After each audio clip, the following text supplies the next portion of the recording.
Oke, jumpa lagi di Opini Budiman. Berita Kompas 7 Juni 2023 berjudul Jokowi Gandeng Megawati.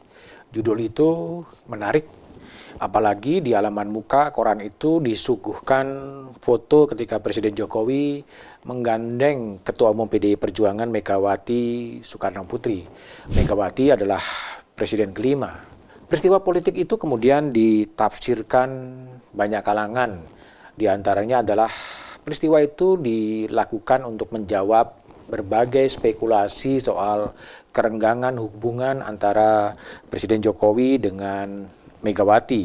Peristiwa politik itu seakan menjawab berbagai spekulasi bahwa ada keretakan hubungan antara Presiden Jokowi dengan Megawati. Sejumlah media asing dan media nasional memang menulis isu soal kerenggangan hubungan. Kerenggangan hubungan itu disebutkan diakibatkan karena deklarasi PDI Perjuangan terhadap bakal calon Presiden Ganjar Pranowo dan juga disebut-sebut dua bakal calon wakil presiden yang diajukan oleh Presiden Jokowi belum mendapatkan respon signifikan. Itulah rumor yang beredar di berbagai kalangan.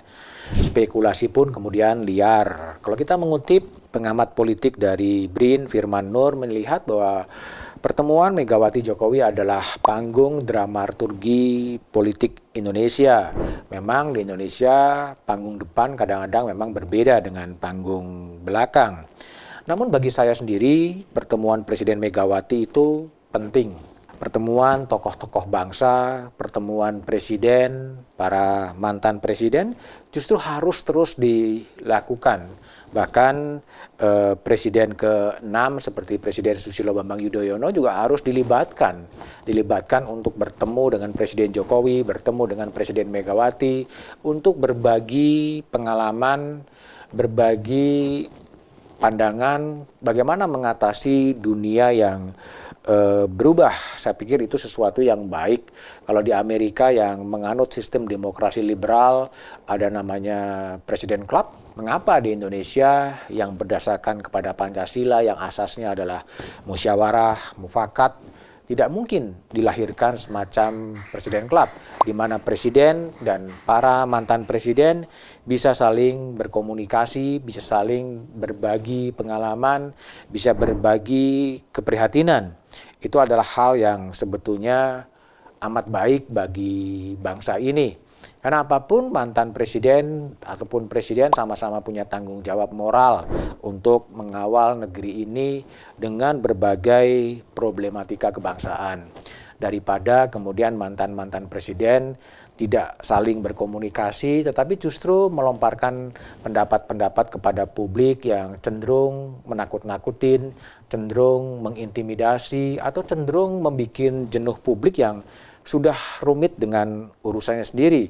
Misalnya bakal terjadi chaos politik jika sistem pemilu diubah dan lain sebagainya. Rasanya akan lebih bijak kalau isu-isu krusial itu dibicarakan dalam sebuah klub presiden sehingga semuanya bisa saling menyampaikan pendapatnya. Sehingga dengan cara itu kemudian publik juga tidak lagi mendapatkan kabar-kabar burung yang belum tervalidasi kebenarannya. Pesan-pesan simbolik kerukunan pemimpin bangsa itu justru dibutuhkan di tengah situasi ketidakpastian yang dihadapi oleh rakyat, situasi di mana kepercayaan antar sesama masyarakat juga turun, kepercayaan elit dan massa juga kemudian melemah, dan kepercayaan antar lembaga-lembaga negara juga kemudian turun karena problem korupsi yang merajalela. Bagi saya hubungan Presiden Megawati, Presiden Jokowi dan Presiden kelima Megawati dan PDI Perjuangan adalah perjuangan yang sangat panjang. Hampir semua karir politik dari Presiden Jokowi sejak wali kota sampai kemudian gubernur Jakarta tidak lepas dari peran PDI Perjuangan. Karena sebagian besar Pak Presiden Jokowi menjadi presiden, menjadi gubernur juga akasongkan dari PDI Perjuangan. Bahwa ada perbedaan pandangan sekarang berkaitan dengan bakal calon presiden atau bakal calon wakil presiden, tentunya akan mudah jika ada komunikasi yang baik. yang dilakukan sehingga semua masalahnya kemudian bisa diselesaikan. Para pemimpin-pemimpin bangsa, para presiden, mantan presiden memang perlu meresapi suasana kebatinan dari masyarakat yang gundah gulana dengan situasi-situasi yang mungkin penuh ketidakpastian, apakah itu soal utang luar negeri, apakah itu soal korupsi yang merajalela, apakah itu soal kesenjangan sosial yang makin menganga. Saya pikir itu bisa dilakukan sehingga kalau ada semacam klub presiden di mana para mantan presiden dan presiden sedang berkuasa itu bisa berkomunikasi dengan baik. Boleh juga dipikirkan kalau di Indonesia sudah ada lembaga yang mengatur soal lembaga perwakilan, yang mengatur MPR, DPR, dan DPD, ada undang-undang yang mengatur soal pemerintahan daerah, ada undang-undang yang mengatur soal kekuasaan kehakiman, apakah itu Mahkamah Konstitusi, apakah itu Mahkamah Agung.